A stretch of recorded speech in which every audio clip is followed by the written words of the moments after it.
Hello everyone, here I am again, mais uma vez aqui para uma aulinha e atendendo a pedidos, uma dúvida muito comum que é o uso das preposições to and for. Então eu vou dar aqui alguns exemplos para ajudar você a não errar mais isso, e isso é realmente um erro muito comum em alunos de qualquer nível de inglês, né? Então as preposições for and to, né, na tradução elas basicamente significam a mesma coisa, né? Para. Em alguns exemplos, o for vai ser para e por. Então, vamos começar pelo verbo go. Quando houver o sentido de direção, a preposição é to. Então, é go to the beach, go to a party. Tá? Então, o to no sentido de direção. Existem outros verbos, por exemplo, como send to, né? Send an email to my boss. Give to, né? Give it to me. Travel to the United States, talk to a friend. Nesse caso, às vezes as pessoas ficam muito encucadas, né, pensando, quando é que eu vou identificar que o to vai ter sentido de direção, né? A maneira mais tranquila de você memorizar isso é você prestar atenção na preposição que vai com esse verbo. Então, toda vez que tiver go, para algum lugar é go to, é sempre send to, talk to, give to, né? Então, presta mais atenção na preposição que vai com esse verbo do que necessariamente no sentido, né? No sentido de direção, né?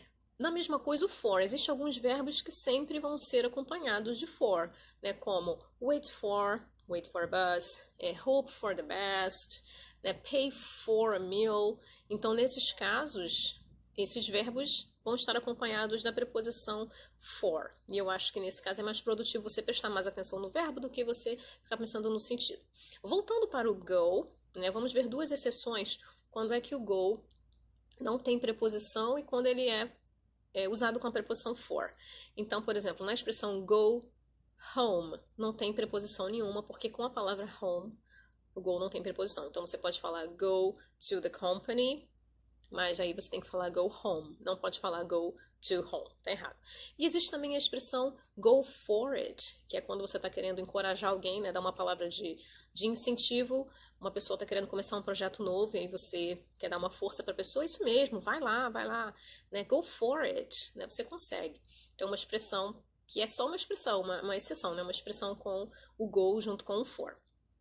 Né, agora a gente vamos analisar agora o to, quando ele significa motivo ou razão. Então, por exemplo, I came here to see you. Aí você se pergunta, why? Why did you come here? I came here to see you. I am on a diet to lose weight. Para que você está fazendo dieta? Why are you on a diet? To lose weight. Eu também posso usar o for para expressar razão ou motivo. Olha o exemplo. I'm here for a job interview.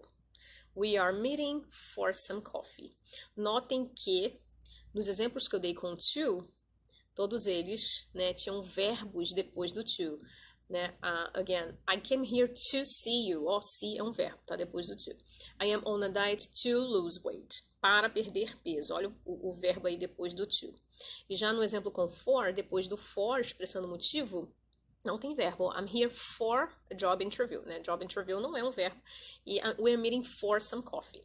Então, quando to and for expressam motivo, razão, né? Você presta atenção. Depois do to é verbo, depois do for não é verbo. E aí, quando você estiver falando alguma frase nesse sentido, presta atenção, né? Se depois do for você colocar um verbo, né? I'm here for have a job interview. Tá errado.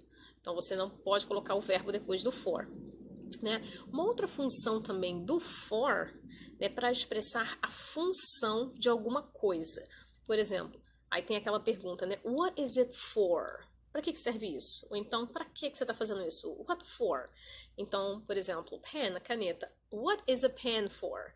A pen is for writing. Né? What's a book for? A book is for reading. Né? What's a friend for?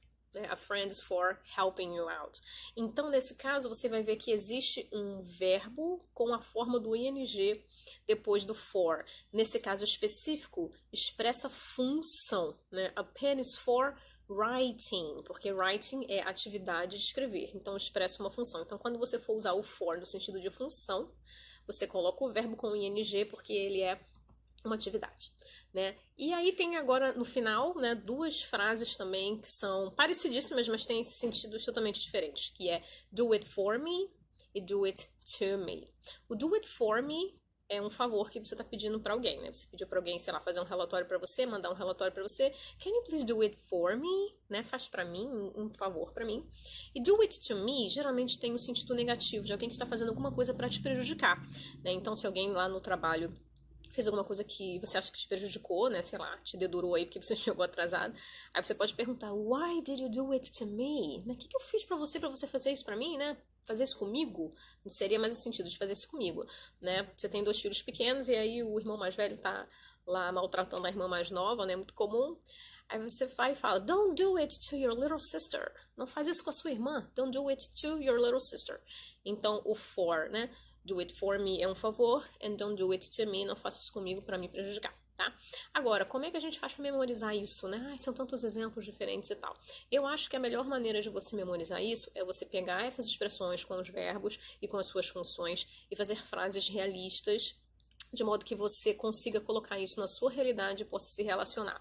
E aí você memoriza sempre o verbo junto com essa preposição ou naquele sentido, naquela situação particular, ao invés de ficar analisando, né, cada exemplo e olhando cada detalhezinho, cada significado. Então eu acho que se você memorizar as frases nas suas funções, relacionando a sua realidade, as coisas que você usa no dia a dia, né, você vai conseguir memorizar melhor, ok? Então essa foi a aulinha de hoje, foi um pouquinho maior, to and for, né?